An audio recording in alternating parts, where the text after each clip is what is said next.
No one said anything. No one corrected you. No one criticized your effort.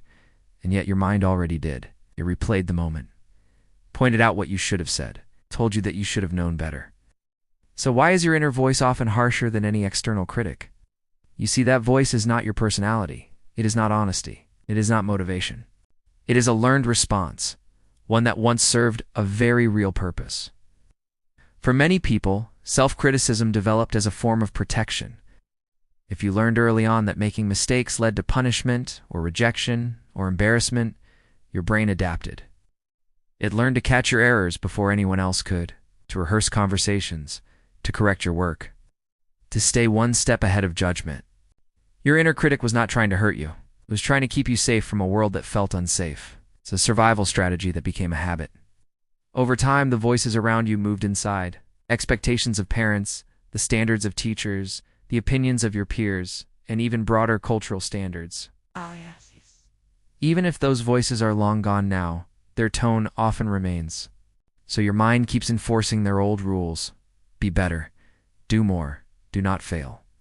Not because those rules are necessarily true for you now, but because they once felt absolutely necessary for your survival and acceptance. Your brain is simply replaying an old script it learned by heart. At the same time, many of us learned to confuse pressure with motivation. Maybe you were praised when you pushed yourself to the brink, when you ignored your own exhaustion, when you never complained. So, your inner voice learned to motivate you through criticism instead of genuine care and encouragement.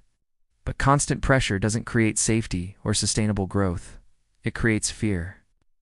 And that fear is exactly what keeps the inner critic so loud, because it thinks that's the only way to get you to act. This relentless self-criticism can also create a powerful illusion of control. It can feel surprisingly productive. If you judge yourself first, you feel prepared for external judgment. If you are hard on yourself, you start to believe you can prevent failure from ever happening. But having control is not the same thing as actual growth. Self-awareness invites change. Self-punishment, on the other hand, just shuts it down. It keeps you small and stuck, repeating the same patterns over and over. So what does softening this voice actually look like? You don't silence the inner critic by arguing with it or fighting it.